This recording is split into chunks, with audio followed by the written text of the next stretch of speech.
Hello again. I have another book list for you.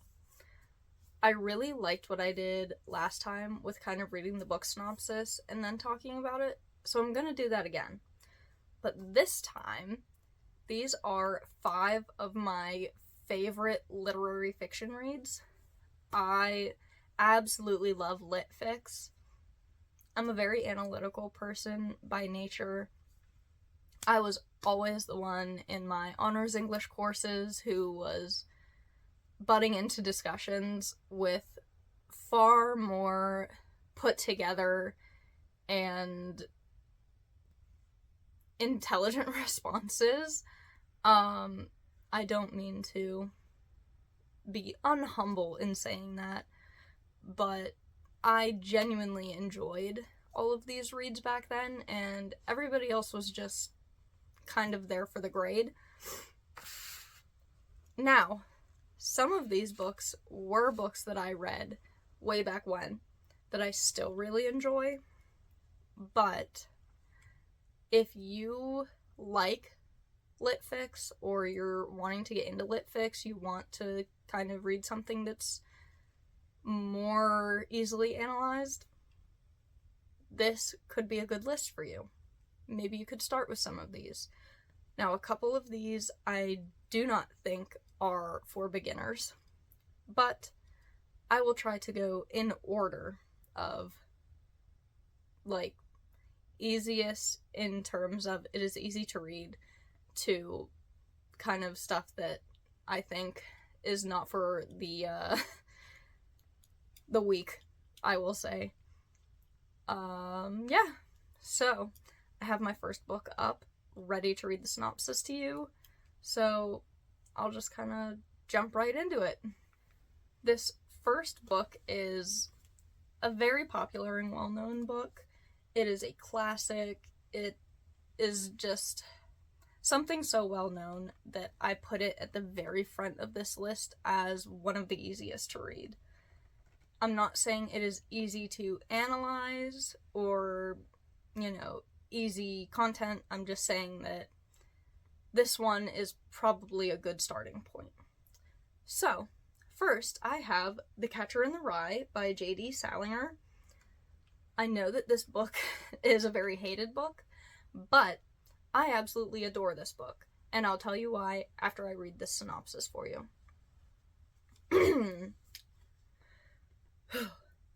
It's Christmas time, and Holden Caulfield has just been expelled from yet another school.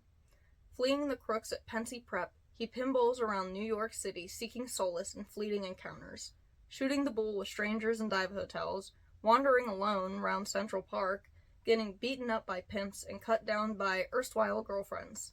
The city is beautiful and terrible in all its neon loneliness and seedy glamour, its mingled sense of possibility and emptiness. Holden passes through it like a ghost, thinking always of his kid sister Phoebe, the only person who really understands him, and his determination to escape the phonies and find a life of true meaning. Now, I will say, this book is very hated because Holden, our main character, is absolutely insufferable. He is just like most other teens. He's very self-centered. He is very much, this is how I see things, so that's how things must be. I'm not saying that teenagers are terrible. I was a teenager once. I know what I was like as a teenager, and I know what others around me were like as teenagers. Now, he has, this very diluted view of everything around him. The things that he says and thinks are very egocentric. But if you can really get into this book and analyze it, you will find that it actually is much deeper than what you would assume just reading through it as you would anything else. It's very much like coming of age. It's very, very much based in, like, childhood experiences, and those experiences kind of shaping who you become as a person. I absolutely adored this book. I thought it was hilarious, and I was the only one. Nobody else in my class or grade even enjoyed this book.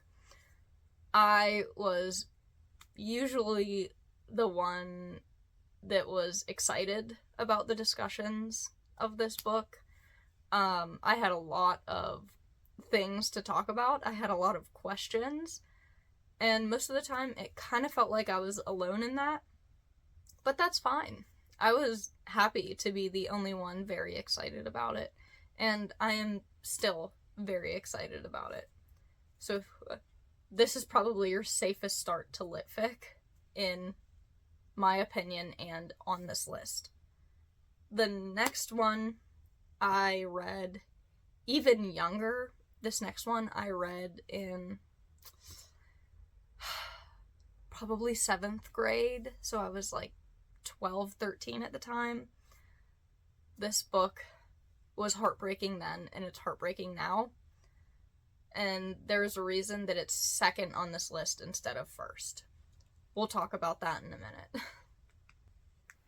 Okay, so this next book is a little bit deeper and more emotional, but it is an easy read, and it is easy to analyze. So, this one is Flowers for Algernon by Daniel Keyes. It is a very popular book. It has won awards. Like, it's very good. I just really don't know how to go about talking about it without kind of giving away things about it. But I will read you the synopsis, and we'll go from there. Charlie Gordon is about to embark upon an unprecedented journey. Born with an unusually low IQ, he has been chosen as the perfect subject for an experimental surgery that researchers hope will increase his intelligence. A procedure that has already been highly successful when tested on a lab mouse named Algernon. As the treatment takes effect, Charlie's intelligence expands until it surpasses that of the doctors who engineered his metamorphosis. The experiment appears to be a scientific breakthrough of paramount importance, until Algernon suddenly deteriorates. Will the same happen to Charlie? This book shattered my 12-year-old heart. I was probably one of the few that was, like, in tears reading this in school. Am I embarrassed to have have cried during my my class? Yes, absolutely 100%. But I think that shows that I kind of resonated with it and understood it more than those around me. I was always a huge reader, and I was multiple reading levels above my peers. So I think that kind of played a role in it. I think if I read it again now, as a 24-year-old woman, I would still cry. Maybe even harder than I did back then.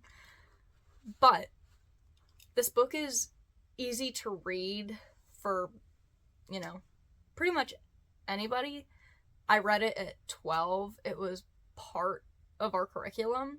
So if a 12-year-old can read it, I think an adult can read it. But definitely think the content was not great for a bunch of 12-year-olds. I think you kind of sympathize and understand the subject a little more as an adult. I don't think that all of us 7th graders were very sympathetic or very understanding of what was happening in this book. And I will say it is very difficult to read about deterioration of a beloved creature and the fear of what may happen to you. It's difficult to read, and I know that. But I do not think you would regret reading it if you haven't already. It is absolutely beautiful, and I think that everybody should try reading it because it will really give you the ability to empathize with certain groups of people a little bit more after reading it. Now, we'll jump into a book that is less depressing and I think somewhat more, I wouldn't say modern, actually. I take that back. But this next one is very literary and very scholarly. So it's going to be our middle ground in this list. Really excited about this one. This next read is a nice short one, so you may be able to finish this one in a day if you want to. It's very, very old. The original text for this was published in January of 1872, and it is the first known and recorded writing of a vampire. So that alone is really cool. But the version of this book specifically that I am talking about is a version that has added notes from a scholar who really, really devoted their life and study to this text.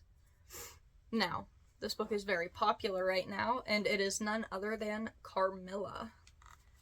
I am not even going to attempt to say the author's name because I don't want to embarrass myself like that. But there is a picture of it somewhere on the screen, so you can find it yourself. Now, we will continue with the synopsis. In an isolated castle deep in the Austrian forest, Laura leads a solitary life with only her ailing father for company, until one moonlit night, a horse-drawn carriage crashes into view, carrying an unexpected guest, the beautiful Carmilla. So begins a feverish friendship between Laura and her mysterious, entrancing companion. But as Carmilla becomes increasingly strange and volatile, prone to eerie nocturnal wanderings, Laura finds herself tormented by nightmares and growing weaker by the day. Predating Dracula by 26 years, Carmilla is the original vampire story, steeped in sexual tension and gothic romance. I adore this book. I read it, and since then, it's all I can think about. I love how scholarly this book is. You don't have to do all the analyzing because some of it was already done for you. That just means that it can enhance your own analyzing, in my opinion. This book is an easy read. The illustrations in the book are gorgeous. And I think that it's really fun to kind of go back and forth on whether this is actually fiction or not. And that's kind of what the whole idea is kind of wondering if maybe there is some truth to the whole vampire idea. There are a lot of different opinions about what the book was truly about. It talks a lot about kind of LGBT issues and the possibility of maybe that being the original vampire story. And I love that possibility. I think that it's really fun to take these original, fiction writings and consider if there is truth to them. I think it's really cool, and I think it would be really fun to analyze as somebody trying to get into lit fics. Now, my next two, they are both difficult reads, and they are both somewhat more difficult to analyze. I'm going to do one of them before the other, only because I think it's a lot easier to analyze than the other. But I think the content is a lot more difficult and not for everybody. I will definitely tell you some trigger warnings for this one when we get to it. That way you can decide if that is kind of the thing for you. So we'll jump into that. This next book is one of my favorite books of all time. It's probably in my top 5 overall.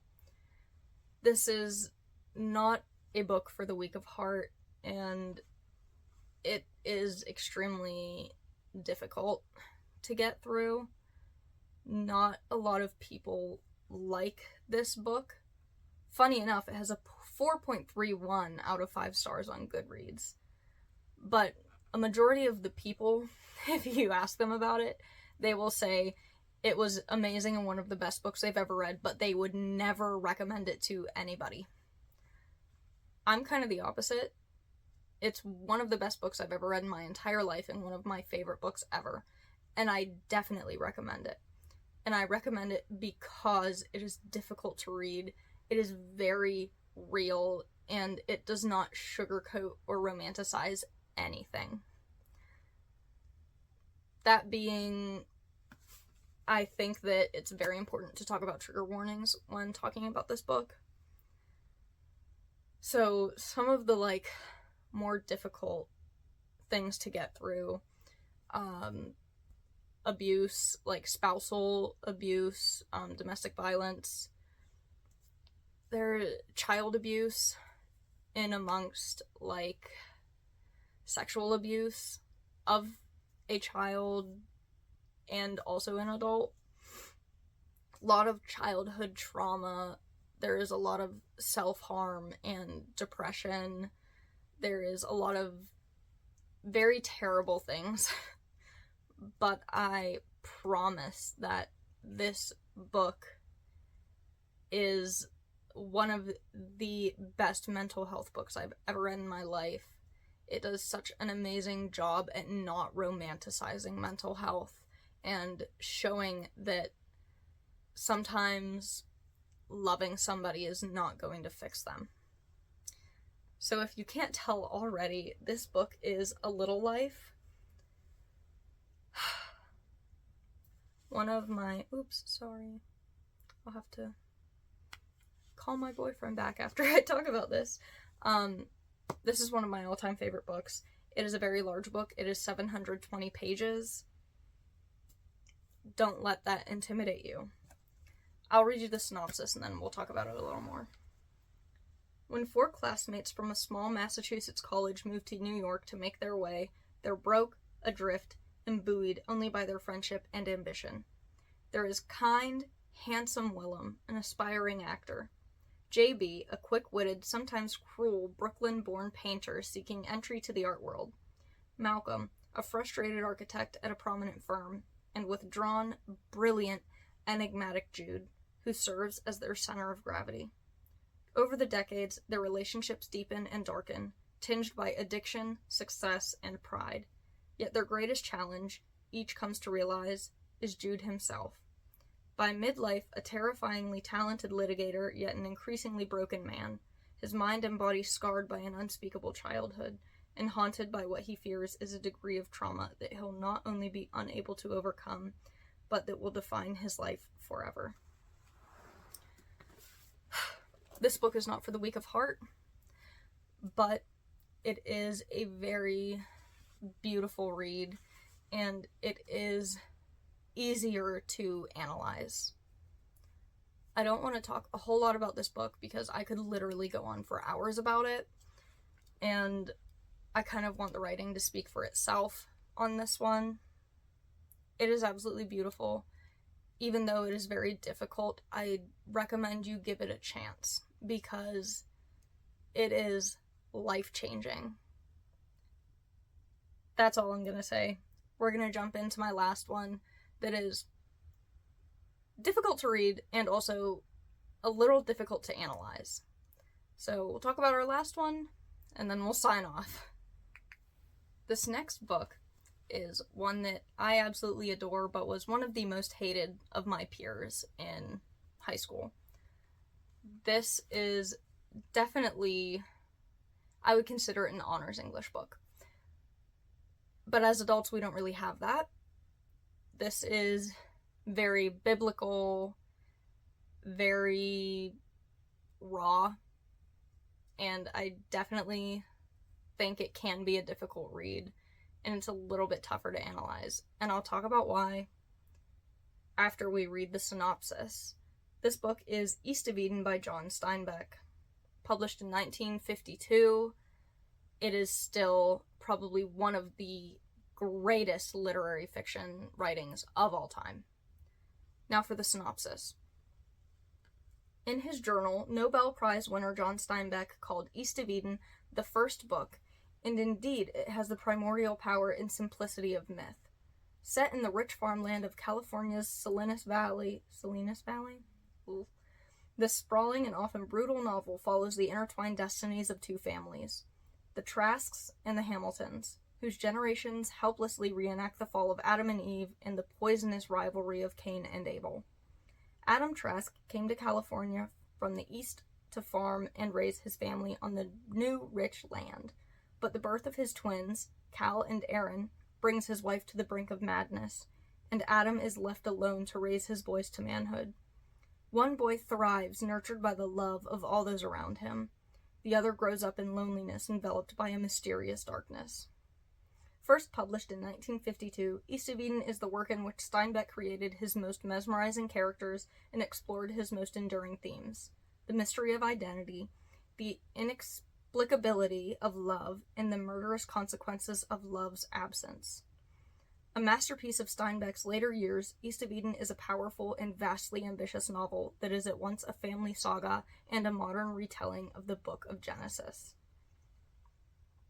I'm not religious, so I really like to analyze religious text solely as a piece of writing.